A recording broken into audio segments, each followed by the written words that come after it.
तत्पश्चात इन देवियों ने प्रसाद लिया और समय चलता रहा। लिखाई जा दिन ते हरि गर्भ आए, सकल लोक सुख संपत्ति छाए। जब से भगवान इस अवध प्रदेश में आने को तैयार हुए, माताओं को कुछ ऐसा शकुन सा लग रहा था, ऐसा लग रहा था कि माताओं के गर्भ में संतान। ईश्वर तो कभी किसी के गर्भ में जाता ही नहीं है, बस आभास जैसा हो रहा था। परमात्मा कब प्रकट होता है?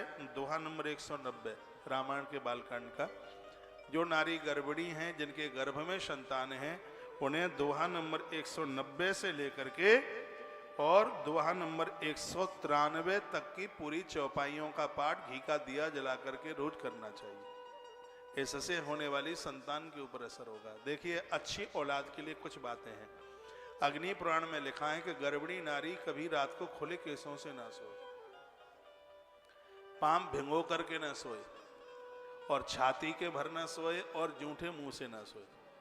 गर्भिणी नारी खाली पेट चंदन की लकड़ी का पानी पिए, 24 कैरेट का सोना उसको पानी में डालिए और भोर में खाली पेट उसको पीजिए। जो बच्चा जन्म लेने वाला होगा वो स्वस्थ होगा, तंदुरुस्त होगा। ये तो ऐसा हमारे ग्रंथों में लिखा है। महात्मा याज्ञवल्क्य ने अपनी स्मृति में लिखा है, जिसका नाम है याज्ञवल्क्य स्मृति। मैंने पूर्व में भी आपके बीच में इस बात का प्रवचन किया। घर में गर्भिणी नारी है, घर में लड़ाई मत करो, झगड़े मत करो, कलह मत करो, नहीं तो होने वाली औलाद के ऊपर असर हो जाएगा। जब तक बच्चे का जन्म ना हो जाए तब तक उसको पियर मत भेजो। पियर क्यों ना भेजो? गर्ग संहिता में कथा आती है कि राजा उग्रसेन की पत्नी थी जिसका नाम था पवन रेखा। गर्भ में संतान थी, नहीं मानी, सास ने समझाया, नहीं मानी, चली गई। और ऐसा पियर ही तो है जहां स्वच्छंदता होती है घूमने की। वो गई, द्रुमिल नाम का राक्षस रहता था बगीचे में। इस गर्भ के ऊपर उसकी निगाह पड़ गई। एक महापुरुष को जन्म लेना था, लेकिन वहां कसाई कंस पैदा हो गया, सिर्फ गर्भ के ऊपर दृष्टि पड़ने से। गर्भ में संतान है तो नारी को बहुत ज्यादा इधर उधर भ्रमण, घूमना, ये सब चीजें बिल्कुल भी नहीं है।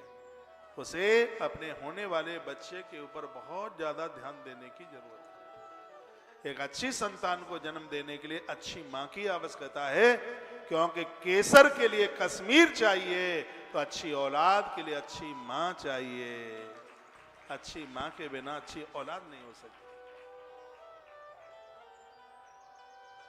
चैन नहीं है तो मैं ही देख रहा हूं।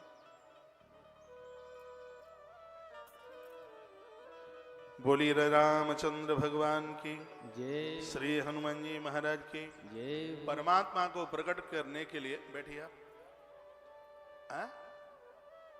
आप वहां बैठिए, अभी मैं कथा कर रहा हूं, वहां उनको मिल लो।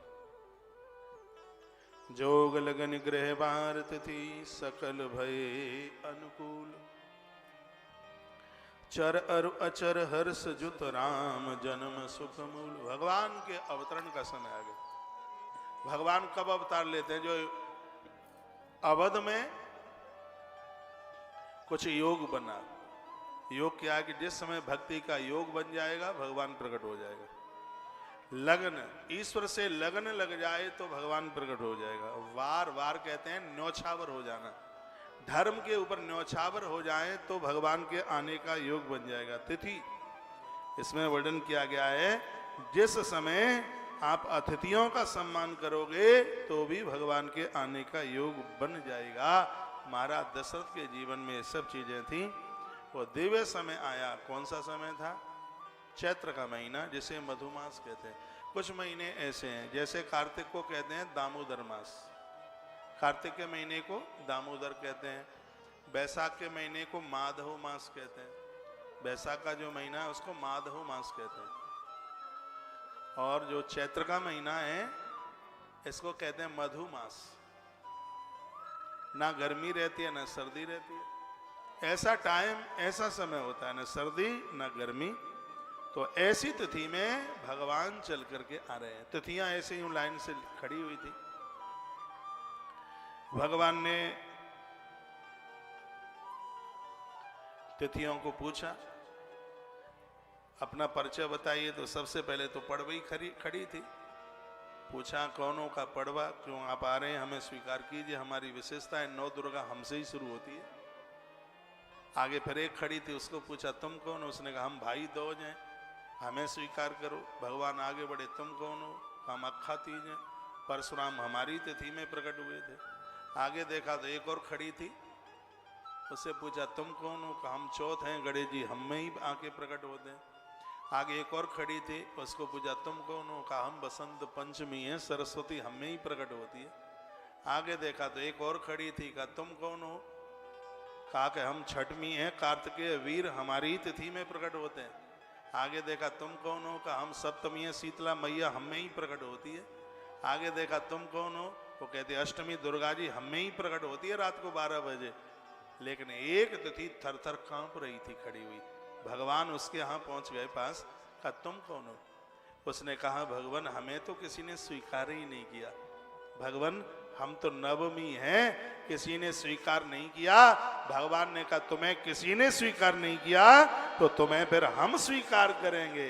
तो भगवान ने स्वीकार किया। बाबा तुलसी ने लिखा कि नौमी तिथि मधुमास पुनीता शुक्ल पक्ष अभिजित हरि प्रीता। नौमी तिथि मधुमास पुनीता शुक्ल पक्ष अभिजित हरि प्रीता। नौमी तिथि मधुमास पुनीता शुक्ल पक्ष अभिजित हरि प्रीता।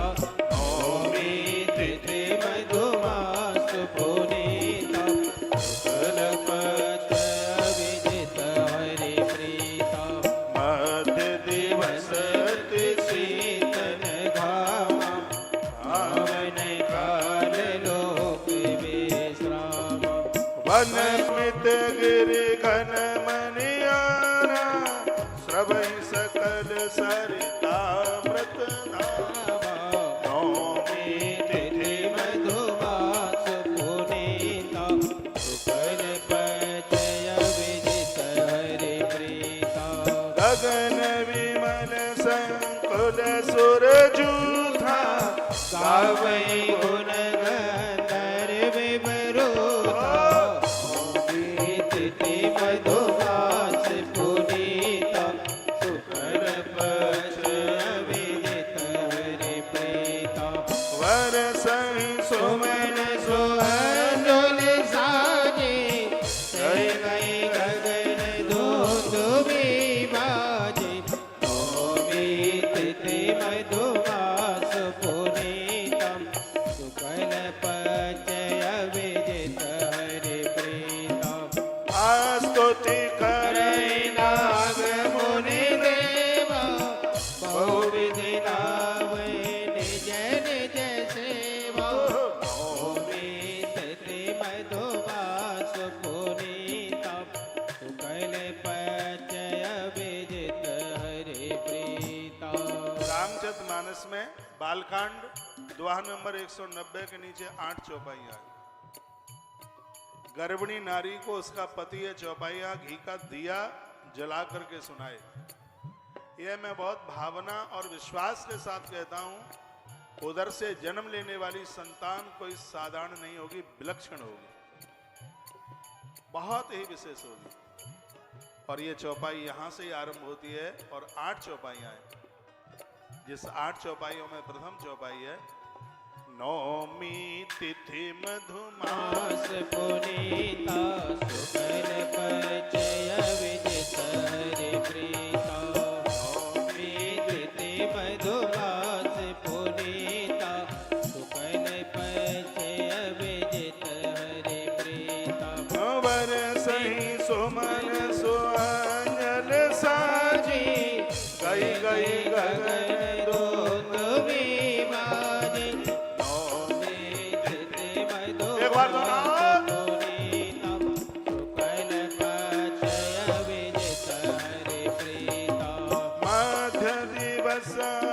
शीतल घामा पावन काल लोक विश्रामा। नौमी तिथि मधुमास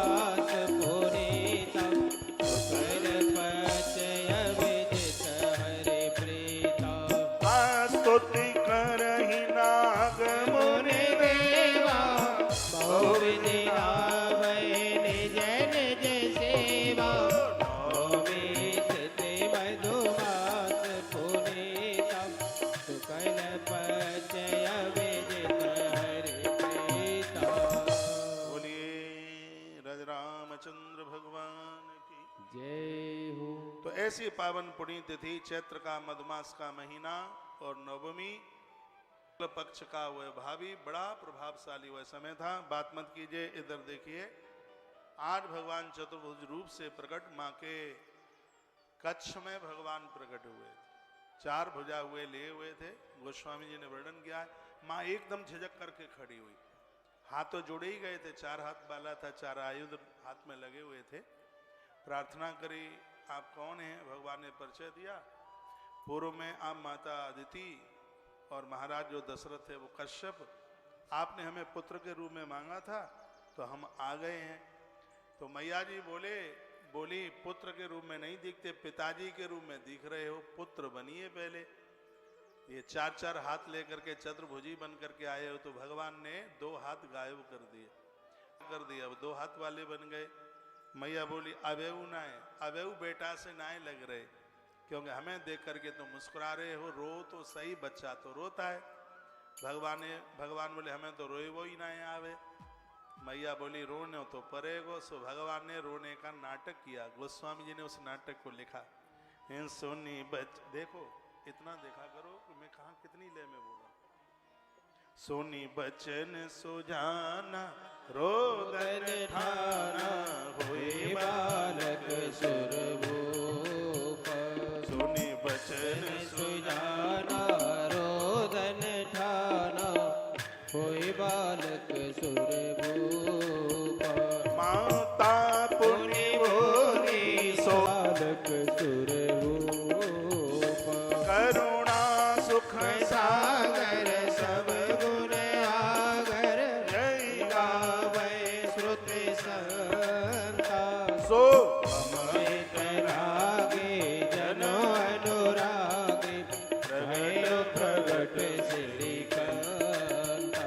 ब्रह्मांड निकाया निर्मित माया रोम रोम प्रतिवेद कह। मम और सुभाषी उपयासी सुनत धीर मति धीरन रहे। उपजा जब ज्ञाना प्रभु मुस्काना चरित बहुत विधि कीन जय।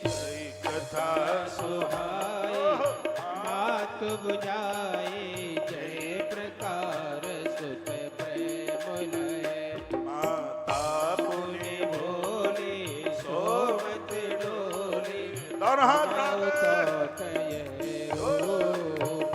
की ऐसी सुनीला अति प्रिय शीला ये सुख परमय रूप। जो ये स्तुति आप गा रहे हैं इसका फल क्या है? जो आपके मुंह से स्तुति निकल रही है ये हर घर में गबनी चाहिए। तो इसका जो आप भगवान राम के जन्म की कथा सुन रहे हैं, इस स्तुति को आप गा रहे हैं, तो इसका फल क्या है? बाबा कहते हैं ये चरित जो गावे पावै हरे पद पावै तेन परै भव कूपा। ये चरित चरित जो गावै हरे पद पावै तेन परै भव कूपा। ये चरित जो गावै हरे पद पावै तेन परै भव कूपा। ये चरित जो गावै हरे पद पावै तेन परै भव कूपा। बोलिए भक्त वत्सल भगवान की। जय। इसके नीचे एक दोहा लिखा है, वो बहुत अद्भुत है, मेरा फेवरेट दोहा है। लिखा है विप्रधेनु सुर संतहित लीन मनुज अवतार निज इच्छा निर्मित तनु माया गुण गोपार। इससे पता लगता है कि भगवान आपको चार पुरुषार्थ देने के लिए आते हैं। चार पुरुषार्थों की रक्षा करने के लिए भगवान का आना होता है। लिखा है विप्रधेनु सुर संतहित। चार लिखा है ब्राह्मण, गैया, देवता और महात्मा। चार के लिए भगवान का धरती पर आगमन होता है। इसमें सबसे पहले क्या होता है? चार पुरुषार्थ हम कह रहे हैं, धर्मार्थ काम मोक्षाणाम, धर्म अर्थ काम और मोक्ष। तो सबसे पहला है धर्म। तो यहाँ पर विप्रधेनु, तो इसमें विप्र है वो धर्म का प्रतीक है। जितना आप ब्राह्मणों की सेवा करोगे तो समझ लीजिए आपका धर्म बढ़ेगा, उनके प्रति श्रद्धा रखोगे आपका धर्म बढ़ेगा। विप्र। दूसरा है धेनु। धर्म के बाद दूसरा आता है पुरुषार्थ, जिसका नाम है अर्थ। जितनी गैया की सेवा करोगे उतना ही आपका अर्थ बढ़ेगा, उतना ही आपका पैसा बढ़ेगा, आपकी रोकड़ बढ़ेगी। तीसरा है सुर। इधर तीसरा कौन सा पुरुषार्थ? काम। देवताओं की जितनी पूजा करोगे उतनी ही आपकी इच्छाओं की पूर्ति होगी, काम। और चौथा है क्या है? संत। इधर चौथा क्या है? मोक्ष। गुरुजनों के सानिध्य में जितना रहोगे मुक्ति उतनी ही नजदीक हो जाएगी। धर्म, अर्थ, काम और मोक्ष, चारों पुरुषार्थों का जो जिक्र किया गया वह अपने आम में बड़ा अद्भुत। विप्रधेनु सुर संत हित लीन मनुज अवतार, निज इच्छा निर्मित तनु, माया गुण गोपार, श्यावर रामचंद्र की जय हो। हमारे मध्य में अभी अभी महाराज श्री जी श्री बलरामाचार्य जी महाराज जी का आगमन हुआ है। एक बार तालियों के साथ उनका आदर कीजिए, वंदन कीजिए, प्रणाम कीजिए। आप आए हैं, बड़ा मलूक लग रहा है, अच्छा लग रहा है।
बोलिए रामचंद्र भगवान की जय हो। संतन के संग लाग रे, तेरी नीकी बनेगी, नीकी बनेगी तेरी अच्छी बनेगी, होई तेरो कल्याण रे, तेरी नीकी बनेगी। संतन के संग लाग रे, तेरी नीकी बनेगी। इस पंक्तियों की एक पंक्ति मुझे बहुत मीठी लगती है। कागा से तोय हंस बनावे, हंस बनावे तोय निर्मल करावे, मिट जाए उर के दाग रे, तेरी नीकी बनेगी। संतन के संग लाग रे, तेरी नीकी बनेगी। हमारे मध्य में महापुरुषों का, संत जनों का आगमन हुआ। एक बार फिर तालियों के साथ आदर कीजिए। और वही आप सुन रहे हैं, भगवान का अवतार क्यों होता है? चार चीजें देने के लिए भगवान आते हैं, चार चीजों की सुरक्षा के लिए भगवान आते हैं। रामचरितमानस बालकांड दोहा नंबर 191 वर्णन किया गया है। विप्रधेनु सुर संत हित लीन मनुज अवतार। इन चारों को हल्के में मत लीजिएगा। हाँ। मैं कहूंगा कि संत बनना सहज है, ब्राह्मण बनना बहुत कठिन है। पूरा जीवन निकल जाता है ब्राह्मण बनने के लिए, तो भी बन नहीं पाते। पूरा जीवन, पूरी जिंदगी निकल जाती है। इसलिए भगवान आए तो पंक्ति में भी सबसे पहले ब्राह्मण को नाम लिया। ये दुर्भाग्य है, ब्राह्मण बनना सब चाहते हैं लेकिन ब्राह्मण का आदर करना नहीं चाहते, तो ये दुर्भाग्य ही होगा और क्या होगा। भैया ब्राह्मण में ऐसा कुछ ना होता तो गुरुदेव वशिष्ठ के चरण राघव धो धो करके नहीं पीते, और सुदामा के तलवे भगवान गोविंद भी धो करके न पीते। आखिर में तो कुछ है इसमें, कुछ तो है। ब्राह्मण को 4 पुरुषार्थ में से धर्म कहा, गौ माता को अर्थ कहा, देवताओं को काम और गुरुओं को मोक्ष। ये 4 चीज देने के लिए भगवान धरती पर आते हैं। और वही क्रम देखिए, विप्र धेनु सुर संत हित। विप्र यानी धर्म, धेनु यानी अर्थ, सुर कामनाओं की पूर्ति, और संत मोक्ष को प्रदान करने वाला कोई अद्भुत गुरु भगवान का अवतार होता ही इसीलिए। नीचे की यहां की चौपाई बड़ी अद्भुत है। गोस्वामी जी लिखते हैं, सूचना मिली कि बड़ी माता ने एक पुत्र को जन्म दिया। किसी ने कहा कैकेयी माता ने भी एक सलोने से पुत्र को जन्म दिया। तब तक किसी ने कह दिया कि माता सुमित्रा ने 2 लालों को जन्म दिया। और आज ही मैंने बोला है, सेवा का भाव जीवन में होगा तो आपके पास 2 फल होंगे। ज्ञानी को 1 मिलता है, कर्मकांडी को भी 1 मिलता है, लेकिन जिसके पास भक्ति है तो भक्ति रूपी सुमित्रा के बाद 2 फल है। एक है लक्ष्मण, वैराग्य का प्रतीक है, जो मोक्ष ईश्वर से जोड़ देगा। और दूसरा है जिसका नाम है शत्रुघ्न, जो अर्थ का प्रतीक है, जो तुम्हें धर्म से जोड़ देगा। तो माता सुमित्रा ने 2 बच्चों को जन्म दिया। सोने से सुरुदन परम प्रिय वाणी, संभ्रम चले सब रानी। ये चौपाई कहते हैं कि महाराज दशरथ को 3 से ज्यादा रानियां थी, सब रानी लिखा हुआ है। संभ्रम, अचंबा क्या था?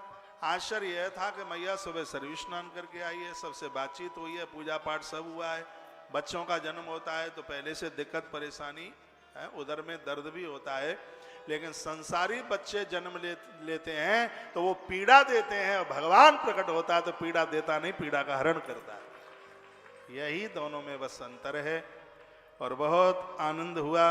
महाराज दशरथ तो घर पर है ही नहीं, वो कहाँ है? वो सरयू के किनारे पर है। वो मध्य काल की संध्या करने के लिए गए हैं। गोस्वामी जी ने बड़ा भाव से लिखा, कहा कि जब उन्होंने यह सुना, क्या सुना कि दशरथ पुत्र जन्म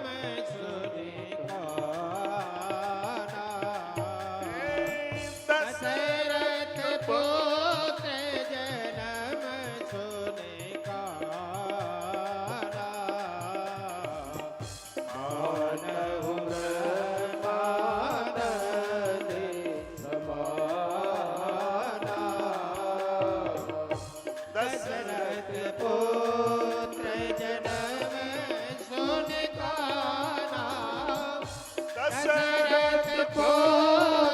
जन्म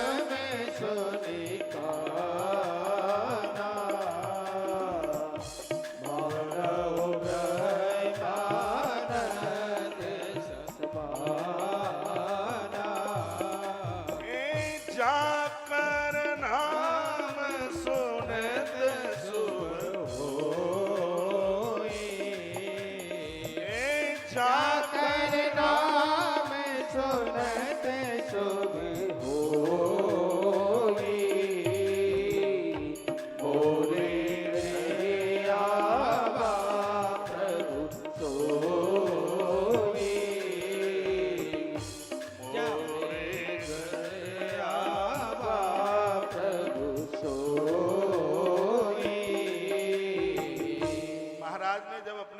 से सुना कि मेरे घर पुत्र का जन्म हुआ है।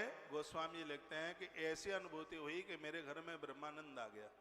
जिस आनंद को पाकर के संसार में किसी भी वस्तु की जरूरत ही नहीं होती, परमात्मा से जुड़ने में उस ब्रह्मलाद की अनुभूति होती है। ऐसा आह्लाद प्रकट होता है जिसको पाने के बाद कुछ इच्छा ही नहीं होती है पाने की। इसलिए भगवान का ही एक नाम आनंद है। कृष्ण जन्म में कहते हैं नंद के आनंद भयो।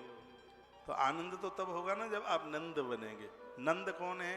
जो सबको सुख देता है, सबको आनंद देता है, और आप जो देते हैं आपको वही मिलता है। यदि आप सबको आनंद देंगे तो परमात्मा ही तुम्हारे जीवन में खुशियां बन करके चल के आ जाएगा। किसी को दुख दोगे तो औलाद ही पीड़ा देने के लिए आ जाएगी। प्रकृति में हमें वही मिल रहा है जो हम दे रहे हैं। ध्यान रखना इस बात के लिए, कोई कुछ भी हमें कहीं से एक्स्ट्रा नहीं मिल रहा।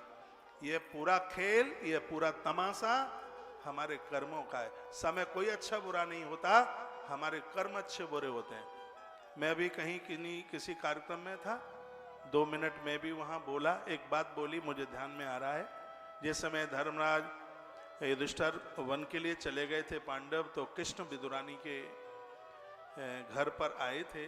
तो माता विदुरानी ने गोविंद को एक बात कही, कहा नटवर आप यह बताइए पांडु पुत्रों का ये गलत समय कब तक रहेगा, जो कि इतना दुख झेल रहे हैं, इतनी पीड़ा झेल रहे हैं, ये बुरा समय कब तक रहेगा। विदुरानी बोली तो भगवान कृष्ण ने जवाब दिया, कहा काकी समय कोई अच्छा बुरा नहीं होता, लोगों के कर्म अच्छे बुरे होते हैं। समय तो वही है, किसी व्यक्ति के लिए वही समय इतना अच्छा है और किसी व्यक्ति के लिए वही समय इतना बुरा है।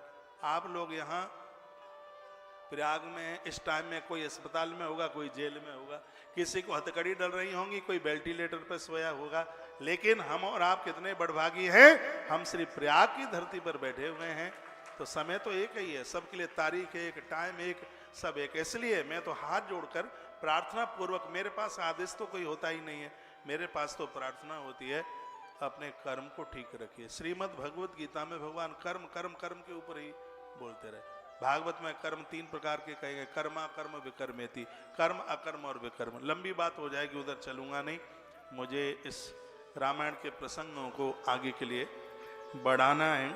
और ये कितनी अच्छी बात कह दी, भगवान से जुड़ जाओगे तो जाकर नाम सुनत शुभ होई, उसका तो नाम सुनते ही। एक बात से महापुराण में बड़ी अद्भुत कही गई है, आपके सामने कोई आके भगवान का नाम ले दे, उसने कह दे हरिओम कह दिया, श्री राधे राधे कह दिया, नमः शिवाय कह दिया, कोई भी उसने नाम ले दिया, भगवान का नाम ले दिया, तो शिव पुराण में लिखा है कि उस व्यक्ति का मुख दर्शन करने मात्र से त्रिवेणी नहाने का फल तत्काल प्राप्त हो जाता है।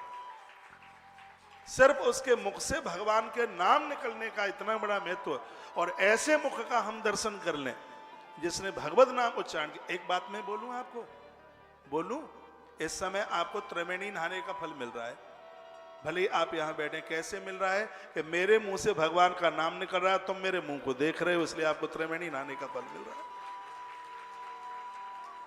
ऐसा अभ्यास कीजिए, जब भी आप जनों से मिलते हैं तो आपके मुख से नाम निकले, जो भी आपको फेवरेट, आपको अच्छा लगता है, राधे श्याम, सीताराम, हरिओम हरिओम, जो भी आपको कुछ बढ़िया लगे तो ये आप जरूर बोलिए। सामने वाले को आपका मुख देखते ही उसे प्रयाग में त्रिवेणी नहाने का फल मिल जाएगा, ऐसा शिव महापुराण में ऐसा लिखा है। यहां भी लिखा है, जाकर नाम सुनत शुभ होई, मोरे घर आवा प्रभु सोई। जाकर नाम सुनत शुभ होई, मोरे घर आवा प्रभु सोई। दशरथ पुत्र जन्म सुने काना, मानो ब्रह्मानंद समा। हे परमानंद पूरे मन राया, कहा बुलाई बजा बहु बाजा। गुरु वशिष्ठ कहूँ गए हकारा, आए ध्वजन सहित नृपद्वार। जो भी कोई आप शुभ कर्म करते हैं, वहां गुरुजनों का, ब्राह्मणों का आना बहुत ही ज्यादा शुभ माना गया, बहुत ज्यादा शुभ। मैं आपको निवेदन करूंगा, ज्यादा ये वास्तु के चक्कर में बिल्कुल मत पड़िए। मैंने मत्स्य पुराण में से 84 एपिसोड कोरोना काल में आपको पास भेजे, जिसमें लिखा था, जिसमें वर्णन था, जिस घर में माता पिता का आदर होता है उसके घर में कोई वास्तु दोष नहीं रहता। जिसके घर में तुलसी की पूजा होती है उस घर में कोई वास्तु दोष नहीं रहता। जिस घर से सूर्य नारायण को अर्घ दिया जाता है उस घर में कोई भी किसी भी प्रकार का वास्तु दोष नहीं रहता। जिस घर में स्त्रियां गर्भ में औलाद को समाप्त नहीं करती उसके घर में कोई वास्तु दोष नहीं रहता। जिसके घर में ननद, भांजा, देवता, दामाद इनके चरण पड़ते हैं उसके घर में कोई वास्तु दोष नहीं रहता। और एक अद्भुत बात कही गई, जिनके घर में गुरु ब्राह्मणों के चरण पड़ते हैं उनके घर में कोई वास्तु दोष नहीं रहता, कभी नहीं रहता। ये मत्स्य पुराण में लिखा है, मैंने आपके बीच में बात रखी। तो गुरुजनों का आना तो बहुत ज्यादा शुभ है। 8 दिन में 15 दिन में इनको बुलाते रहिए, हवन होता रहे, सत्यनारायण भगवान की कथा होती रहे। ब्राह्मण आपके 2 फुलके खाता है, 2 पूड़ियां खाता है, कर्जा नहीं रखता, उसी से में चुकता करके जाता है। आपको पता है 1 महीना सुदामा द्वारका में रहे भगवान के यहाँ, बड़ी अद्भुत कथा है। अब सुदामा को लगा कि मैंने खाया पिया, चुकता कैसा हो, तो वर्णन है कि 30 दिन सत्यनारायण भगवान की कथा द्वारकाधीश को श्री सुदामा जी ने सुनाई। चुकता करना था ना, किसी का रखना तो नहीं है। ये धरती का चुकता संग ही संग करते जाइएगा, किसी का ऋण रखिए मत। महापुरुष आपके घर आते हैं, आपको आशीर्वाद देते हैं, ये कभी किसी का रखते नहीं। इनका तो जन्म ही कल्याण के लिए हुआ है। संत दर्श जिमि पातकट रही, महापुरुषों का तो दर्शन करने मात्र से पाप जल जाते हैं।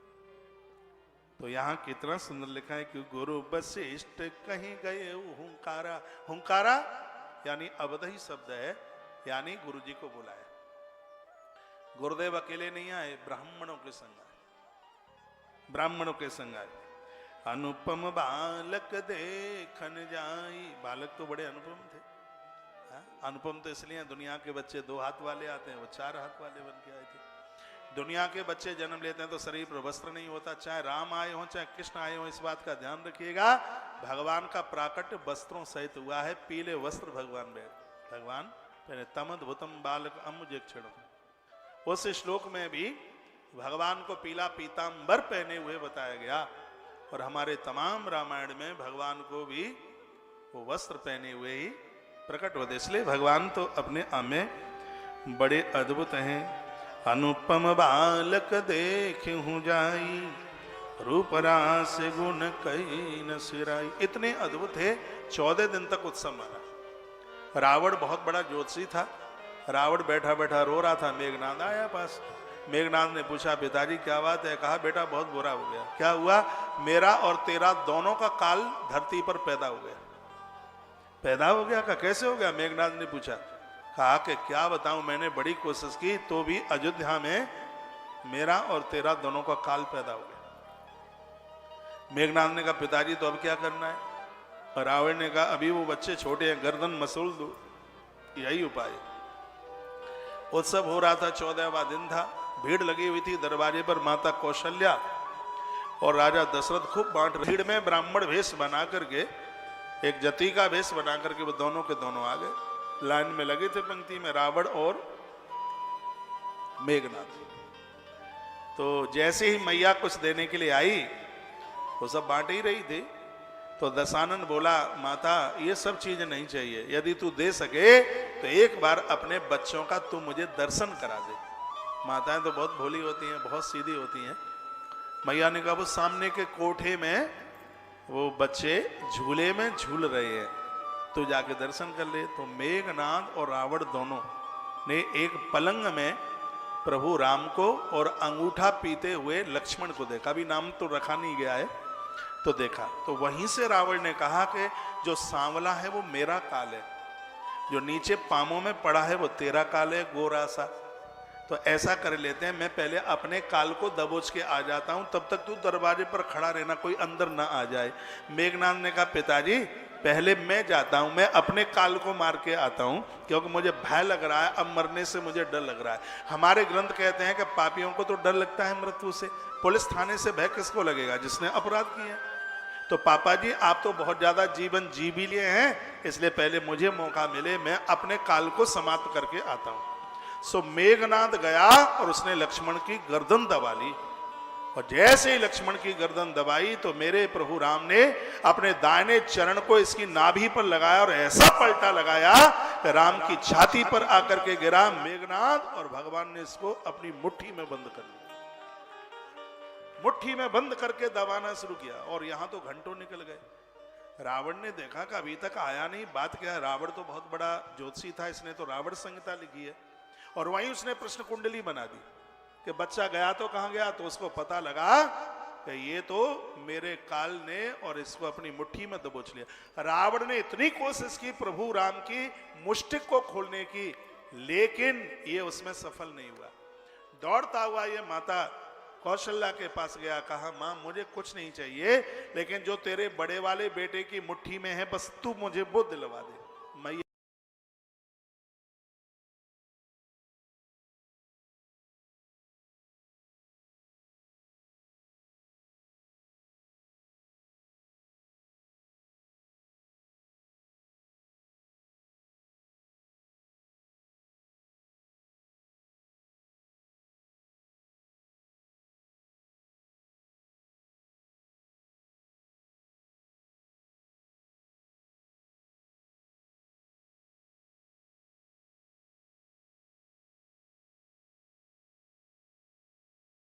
मैं मेघनाथ पीछे रावण भाग करके निकल गए। इस बात का गोस्वामी तुलसीदास जी ने निर्णय लंका कांड में दे दिया। राम जी फूट फूट करके रो रहे थे और वहां राम के मुख से एक शब्द निकला है, जो जन तेहु में बंद बिछोहू, पिता बचन मानत नहीं ओहू। ये शब्द वहां जाके खुलता है। मेरे प्रभु श्री राम जी ने कहा कि यदि मुझे पता होता कि मेघनाथ की शक्ति से मेरे भाई की मौत लिखी हुई है तो उस दिन मैं पिताजी की सौगंध नहीं मानता और मेघनाथ को उसी समय में ढेर कर देता। जो जनते में बंधु बिछेहू, पिता बचन मानत नहीं ओहू। मैं पिता की कसम नहीं, मैं उनकी सौगंध नहीं